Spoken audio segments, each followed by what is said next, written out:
Hello and welcome to my channel Malavika's Magic. Today I'll be sharing with you my views on the structure and format of letters. So let us discuss the standard elements that is necessary while writing a letter. So first we discuss the heading, or also known as the letterhead. It is also called as the sender's address.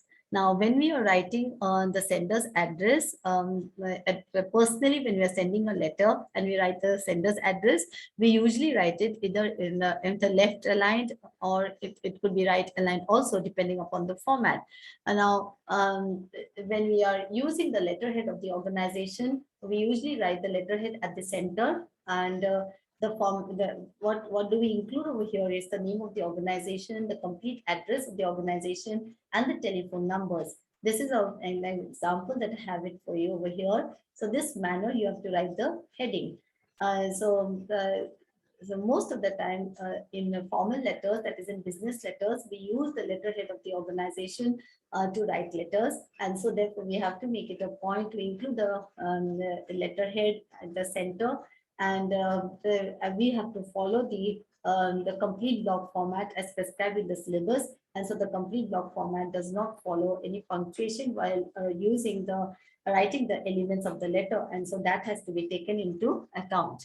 Now let us move on to the next standard element, that is the date line. Now, in formal letters or in business letters, there's a particular format to write the date line. We do not include the ordinals, that is TH and RD, when we write the date line. So this is how we should write the date line in formal business letters.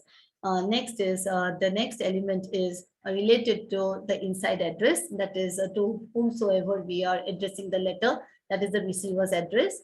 So this is the format of writing the inside address. That is, all the aspects of the required in the address should be mentioned, and the address has to be complete. So otherwise, there's a possibility that your letter could be rejected by the concerned person.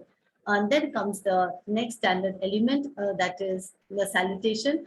The salutation in business letters should always be dear sir, and most of the time we come across people or students writing respected sir, but that is an incorrect way of writing the salutation, because the word respect is already included in the word sir, and therefore it is a repetition when we include the word respect again. So in order to avoid the repetition, we write dear sir, or we could also address as dear students or dear colleagues. And so having said about salutation, let us now move on to the next standard element, that is complementary close. Now the complementary close is always written as yours faithfully or yours truly, and yours sincerely should be avoided in this particular case. We usually write yours sincerely when the salutation, in the salutation, when we include the name of the person or the surname of the person. And this is possible only when we are when we know to whom we are writing, when we know the name of the person to whom we are addressing the letter.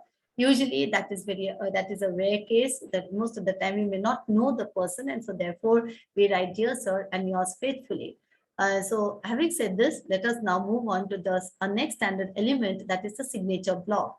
The signature block follows immediately after the complementary close. But when we talk about from the examination point of view, when we are asked to write whatever is included in the signature block, we will include the complementary clause, the name of the person, in fact, the signature of the person, within bracket the name of the person, and the title or the designation of the person. So this is what is included in the signature block. Then after signature block, we now move on to the additional elements that is included in a letter. So first we'll talk about the attention line. Attention line is to draw the attention of the person to whom we are addressing. And so therefore we want the person to respond to a letter as soon as possible. And therefore we write the attention line. So it is usually placed 2 spaces below the inside address, and it is usually written in this particular format. So now let us move to the next additional element, that is a subject line. The subject line is an optional element in the letter, but it is a compulsory element when we write emails. The subject line actually is written 1 space below the salutation or 1 space above the salutation. This is a sample of the subject line. So it is an optional element.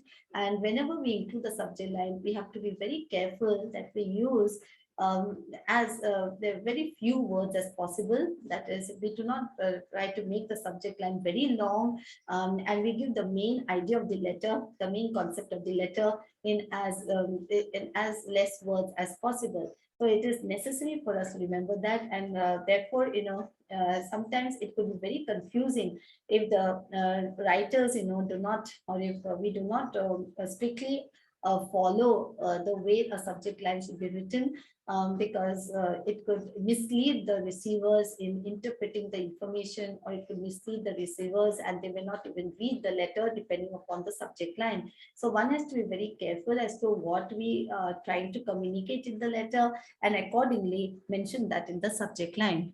So having said this, let us now move on to the next additional element, that is the reference initials.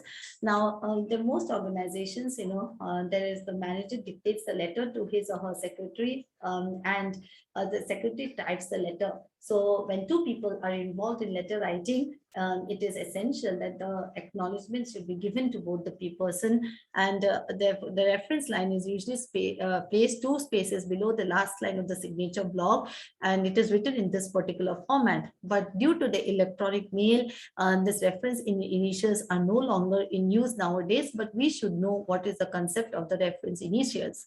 Now let us move on to the next additional element, that is reference line. The reference line is used for sequential correspondence. That is, when we have to communicate with the receiver for some time, or for a couple of times, then we usually write the reference line, because it becomes easier for the sender as well as the receiver to locate that letter, or to particularly refer to one letter.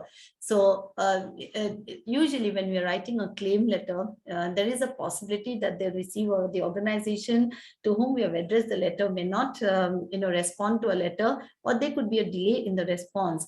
So the customer might be required to write another letter as a reminder to the organization that he or she has sent a complaint letter. And so at this particular time, the reference line it becomes very useful, because the company finds it very easy to maintain record, and also to refer to those particular letter whenever required.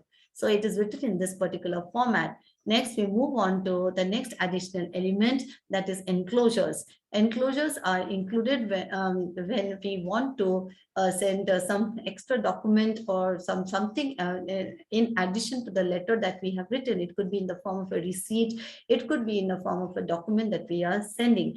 So the enclosures are usually written 1 or 2 lines below the reference initials, and it could be written in this format. Suppose if I've written an application letter and I want to send the resume along with the letter, so I include the resume as enclosures, and also the attested copies of the certificates can also be included as enclosures.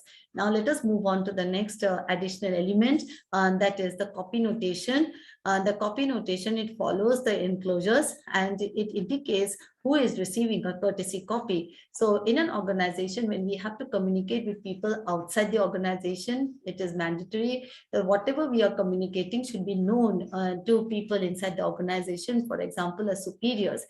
So therefore, courtesy copy is definitely given to the superiors. Next, we move on to the next additional element, that is the mailing notation. The mailing notation is placed at the bottom after enclosures, or at the top above the inside address. The mailing notation is very useful, because for the receiver, who will quickly understand that the letter has been sent to registered post, or through speed post, or by courier. Now this mailing notation is no longer in use when you are sending information via email, but nevertheless sometimes we do have to send a copy of the letter, hard copy of the letter, and at that particular moment the mailing notation is useful. But nowadays we do not write the mailing notation inside the letter. We write the mailing notation on the top of the envelope, so that it is clear to all that we are sending the letter either by registered post, speed post, or by courier. Next, and we move on to the next additional element, that is the postscript. Now, the postscript is actually an afterthought of the letter, and this afterthought should be actually avoided because it is not a very good practice, including postscript in letters. So it indicates that the person who is writing a letter is actually does not have proper planning of how to write the letter. So, in fact, with the electronic mail, the postscript is no longer in use nowadays.